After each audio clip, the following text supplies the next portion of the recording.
না ও নামি বলনে বদনে সোনরে শ্রবণে সুধা মাখা হরিনা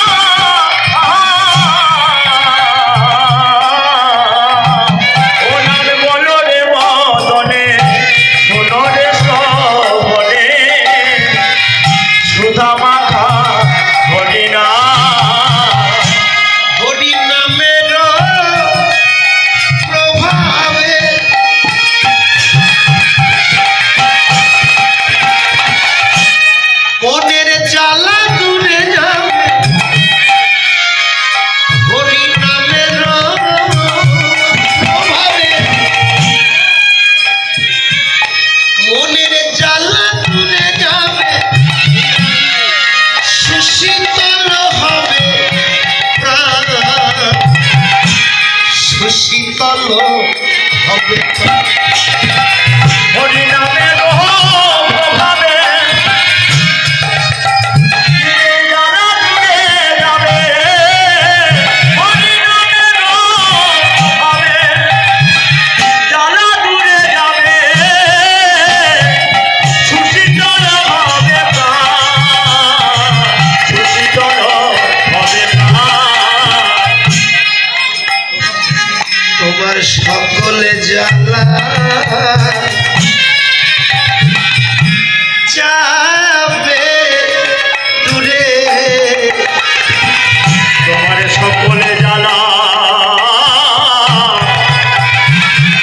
যাবে দূরে তোমার কৃষ্ণ প্রেম উদয় হবে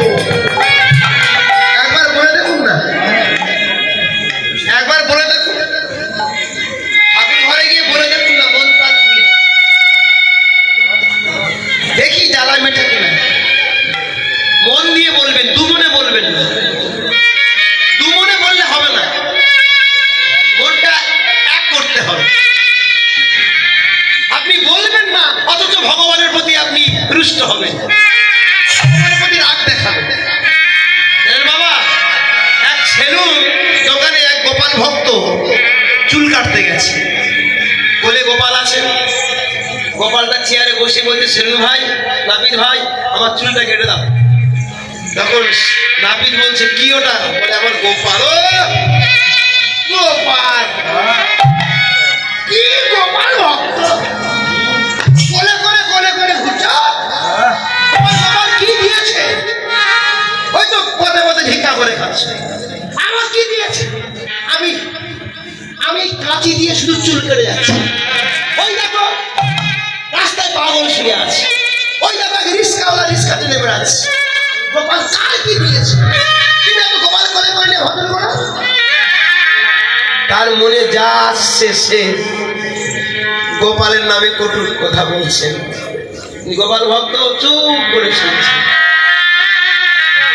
কোনো কথার উত্তর দিচ্ছেন না নীরব চুল কাটা শেষ চুল কাটার পয়সাটা দিয়ে গোপালটা কোলে করে নিয়ে দোকানের বাইরে এসে বলছে আচ্ছা নাপিত ভাই তোমার এই বাজারটা খুব বড় নয় বলে হ্যাঁ খুব বড় আচ্ছা ভাই এই দোকানে কোনো এই বাজারে কোনো সেলুন দোকান আছে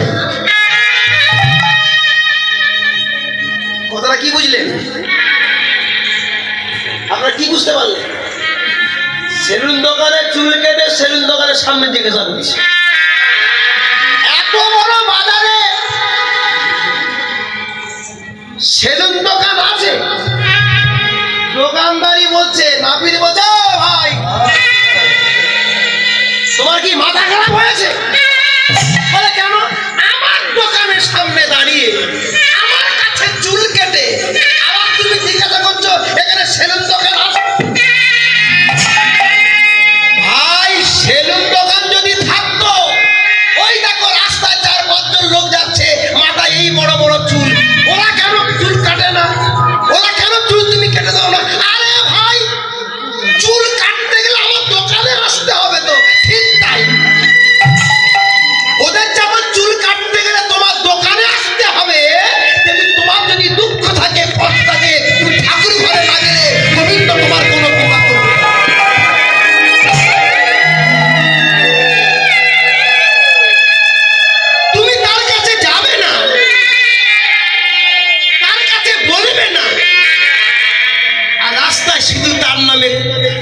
কটু কথা বলি না।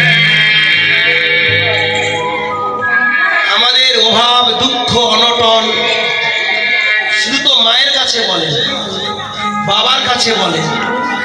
মা প্যান্ট ছিঁড়ে গেছে, প্যান্ট কিনে দাও। বাবাকে বলে আমার 500 টাকা দাও। যেভাবে বাবা মার কাছে অনুরোধ করেছেন, কোনোদিন গোবিন্দের কাছে অনুরোধ করেছেন? কোনোদিন বলেছেন গোবিন্দ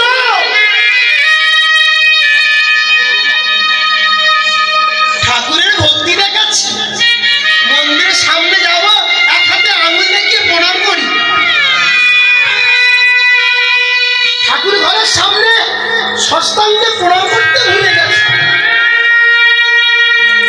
এখন সব ডিজিটাল প্রণাম হয়েছে গো, রানিং প্রণাম, চাইনিজ প্রণাম। এখনকার কেন আমরা কৃপা পাই না? কারণ আমরা কৃপা দিতে জানি না। তার কাছে করজোরে কাঁদতে পারি।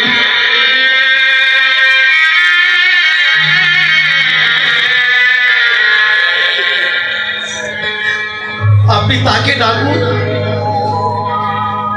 আপনার পাশের লোক ধনী হচ্ছে, আপনি হচ্ছেন না কেন?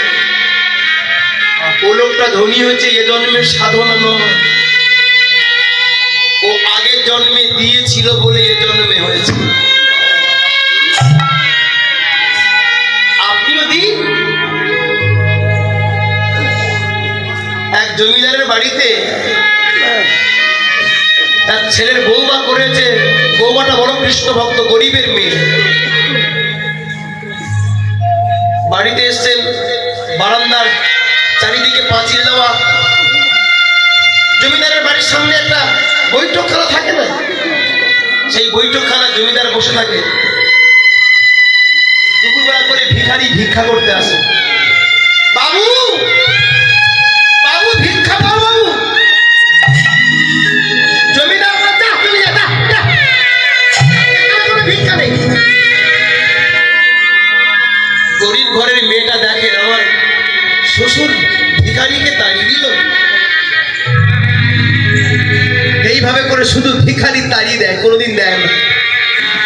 6 মাস পরে বৌমা আর সহ্য করতে পারেননি। একদিন ভিখারি এসে বলছে, বাবু কতদিন খেতে পারিনি, আমার কিছু চাল দাও না। বৌমা ছুটে বেরিয়ে এসে বলছে, ফকির সাহেব একটু দাঁড়িয়ে যান। কি মা? ভেবেছে আমার মনে হয় বাড়ির বৌমা কিছু দেবে। ফকির সাহেব, আমার শ্বশুর মশাই পুরানো খায়, নতুন কিছু খায় না। আপনি যান। কথাটা কি বললেন? আমার শ্বশুর মহাশয় পুরানো খায়, নতুন কিছু খায় না। শ্বশুর অনেক শিক্ষিত, কিন্তু ভাষাটা বুঝতে পারলেন না। অন্তরটা জ্বলে যাচ্ছে। কি বললো বৌমা? আমি পুরানো খাই, নতুন কিছু খাই না। ওই বৌমার কথাটা তোলপাড় করছে একটা মাস, কিন্তু প্রশ্নের উত্তর খুঁজে পাচ্ছেন না। একদিন বৌমা স্নান করে ঠাকুরের পূজা দিচ্ছে। বৌমা, বাবা আমায় কিছু বলবেন? 1 মাস আগে এক ভিখারির সামনে তুমি বলেছিলে আমার শ্বশুর পুরানো খায়, নতুন খায় না, এর মানে কি? বাবা 1 মাস আপনি উত্তর পাননি? না বৌমা, পাইনি বলেই তো তোমাকে বলছি। বাবা, পুরানো মানে কি জানেন? আপনি যে ধন সম্পত্তি নিয়ে বসে আছেন, এটা কার সম্পদ? এটা আপনার বাবার পূর্ব অর্জিত সম্পদ। আপনি খাচ্ছেন, পরের জন্মে আপনি মানুষ হয়ে কি খাবেন? আগের জন্মে আপনার বাবা দান দক্ষিণা করেছিল বলে ঈশ্বর আপনার বাবাকে 2 হাত ভরে দিয়েছে। আপনি যদি এখন না দেন, পরের জন্মে আপনি আর কিছু পাবেন না, পেতে পারেন না।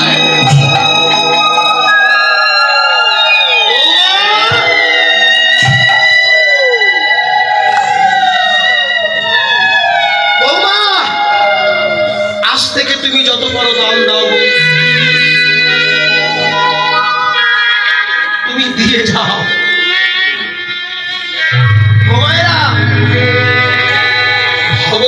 কাছ থেকে নিতে গেলে ভগবানকে দিতে হবে। কি দেবেন আপনারা? রসগোল্লা দেবেন, দানাদার দেবেন, ছানা দেবেন, কি দেবেন? কি দিয়ে পুজিব